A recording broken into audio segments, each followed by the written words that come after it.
May isa akong role sa buhay ko to help me with any heartbreaks.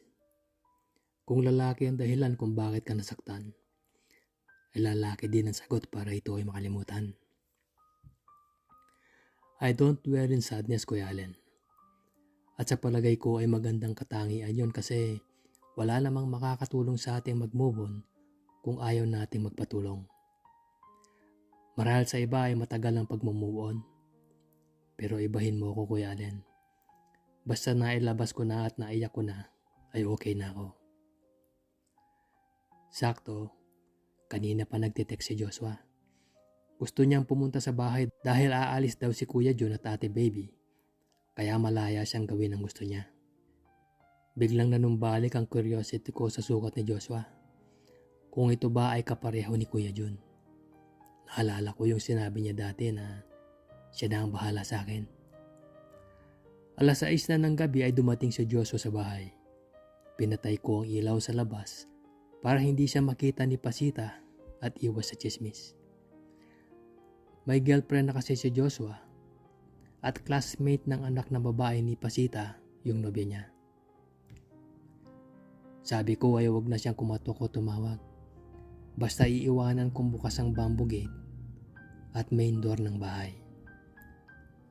Ang aso ko namang si Imo ay iniwan ko sa ate ko para walang tatahol. Pinaghandaan ko ang pagdating ni Joshua, Kuya Allen.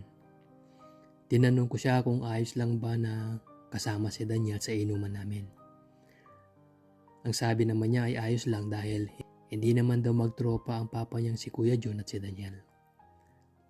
Excited ako dahil bihira yung ganung pagkakataon na dalawang astiging lalaki ay sabay kong makakainuman. Natuklasan ko na si Daniel pala ay may asawa na at 2 anak.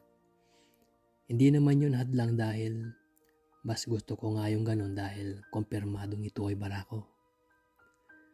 Ewan ko ba, Kuya Allen, pero mas trip ko ang mga may asawa o girlfriend na. Nakaisang tagay pa lamang kami ni Joshua ay dumating na si Daniel. Wow, long neck ah. Tapang niyan. Ang biglang nasambit na Daniel pagpasok ng pinto. Huwag kang maingay, baka marinig ka ni Ate Pasita. Ang saway ko pagsigaw niya. Ikaw din baka machismis ka sa Bulacan. At sabay tawa ko. Buti na lang andito sina Daniel at Joshua. Kaya naman madali kong nakalimutan si Eric. Ayos lang yun, pre. Hindi naman ako kilala ni Aling Pasita eh. At hindi niya din kilala ang asawa ko. Itong si Joshua ang delikado kasi nga magkapit bahay lang kayo, ang sabi ni Daniel. Para tamaan ka, pre, tumagi ka na. Sabay abot dito ng shot glass. Hindi naman ito matapang kasi nga lights lang ang mga segunda ko. Pasensya na kasi wala pang sweldo kaya hindi kaya bumili ng beer. Tiyaga mo na sa brandy, ang sabi ko. Ikaw naman, Alex, ayos lang yan. Binibiro lang naman kita eh. Ang sabi at sabay ngiti ni Daniel. Nang paubos na ang pangatlong long neck ay biglang may nag-text kay Daniel kaya nagpaalam na ito. Salamat, pre. Next time na lang ulit. Sabay tapik niya sa balikat ko. Ikaw, Joshua, huwi ka na rin ba?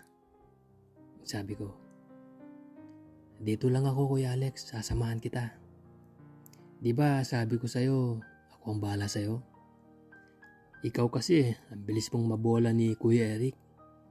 Ang sabi nito nang makalabas na ng pinto si Daniel. Bigla nitong isinara ang pinto at pinatay ang ilaw. Tanging liwanag sa siwang ng pinto ng banyo ang aming saksi. Tumayo ito at mapusok na ipinakita ang kanyang pinagmamalaki. Tama nga ang hinala ko. Hindi lang ang height ang namana nito kay Kuya John.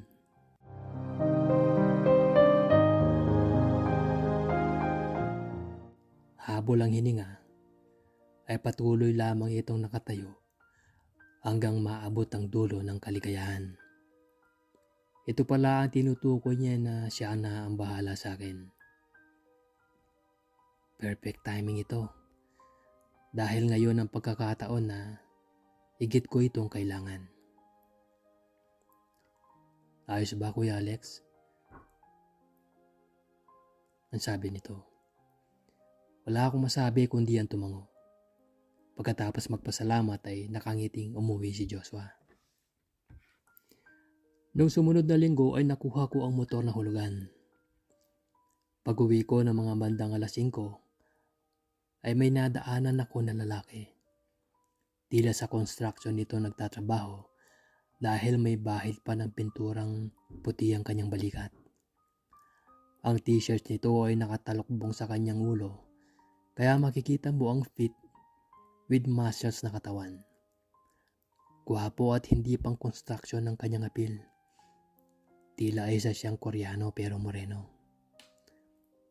Huminto ako at sabay sabing, "Pre, taga rito ka lang ba?" "Oo, dyan lang sa may barangay Kaisyo," ang sagot naman ito. "Ah, malapit ka lang pala. Pauwi ka na ba? Baka gusto mong sumabay," ang alok ko. "Salamat pre, pero hindi na kasi short distance lang naman ako," ang tanggi nito. "Ah, okay, sige. Pahingi na lang ng number mo tapos kung wala kang lakad mamaya invite sana kita na mag-inuman," sabi ko. "Sige, pwede." Ang nag-aalangan at medyo nahihiya niyang sagot dahil marahil sa madungis nitong ayos. Hinayaan ko siyang dictate ang messenger sa account niya at nang may lumabas na resulta, "Ikaw ba ito?" Sabay pakita sa profile niya. "Oo, ako yan," ang sagot naman niya.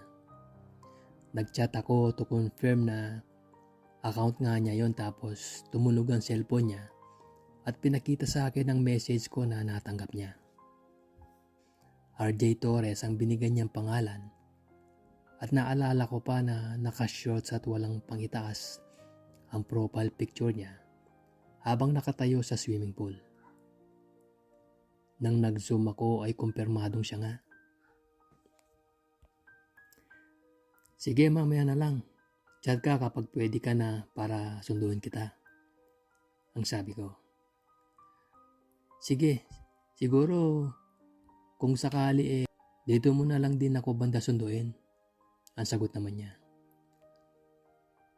Pagkatapos noon ay excited ako umuwi. Nag-chat ako ulit upang itanong kung anong trip niyang inumin. Sakto naman Kuya Allen dahil pecha de peligro nun. May 5 araw pa bago ang sweldo, kaya dyan lang talaga ang kaya ng budget ko. Pagkabili ko ay agad akong nag-chat sa kanya upang ipaalam na nakabali na ako at seryoso sa inuman na alok ko. Marami kasi ang nag-aakala na nagbibiro lang ako, lalo na at strangers ang kausap ko. Simple lang naman yan. Basta magaan ang loob ko sa tao, kahit estranghero ay okay na ako. Linggo nun kaya wala akong pasok. At kahit pasado alas 12 na, ay gising pa rin ako dahil nga sanay na ang body clock ko. "Sunduin mo na ako, Alex," ang chat na galing kay RJ. "Sige," ang reply ko sabay paandar ng makina ng motor ko. Pagdating ko sa bungad ng Kaisyo, ay nakita ko kagad siya kaya naglakad agad ako palapit nang mapagsino niya ako. Umangkas ito at habang nasa biyahe ay tinanong ko siya, "May syota ka na ba, RJ?" Ang sabi ko, "Meron pero nasa ibang bansa," ang sagot nito. "Salamat, at least honest ka," ang mabilis kong tugon. Ewan ko ba kasi yung ibang lalaki kadalasan nagde-deny kung may girlfriend ba o may asawa sila. As if naman na matiterno pa ko, Kuya Allen. Sa katunayan, turn on pa nga sa akin yun dahil mas kumpirmado na straight ito at hindi exposed sa ibang LGBT kaya safe at malinis. Depende na lang kung talagang faithful sila sa partner o asawa nila. Pagdating sa bahay ay umakyat kami sa mezzanine. Kanina pa man bago siya sunduin, ay binuksan ko na ang aircon sa taas para komportable si RJ. Sa maghapon na bilad siya sa araw, ay deserve niya naman ang aircon habang nagiinuman. Gusto kong mag-enjoy siya para maulit pa ang inuman namin. RJ, bakit ka pala sumama kahit hindi mo ako kakilala? Ang tanong ko. Nagulat nga ako kanina eh. Akala ko hindi seryoso. Ang sabi niya sabay ngiti. Ayos ka lang ba? Hindi ka ba giniginaw si aircon? Ang sabi ko. Medyo malamig pero ayos lang naman kasi lumalaban yung gin. Ang sagot niya. Ibinaba ko ang lamig ng aircon sabay tagay. Napapansin ko na medyo namumula na ang tenga ni RJ. Dala marahil ng epekto ng iniinom namin. Maliban kasi sa gin ay may halong brandy ito. Nagtanggal si RJ ng pangitaas at sumandal sa 3 patong na unan. Ayos lang ba kung sa sweldo ko na iaabot yung promise ko? Ang bulong ko sa kanya. Ikaw ang bahala, walang problema. Ang sagot naman niya. Inubos ko ang laman ng huling tagay at nagsimula ng pawiin ang pagod ng katawan ni RJ sa maghapong construction. Mabango at hindi lang gwapo. Maganda ang katawan nito at may pagmamalaki din ito. Hindi karaniwang sukat ng isang typical na Pilipino.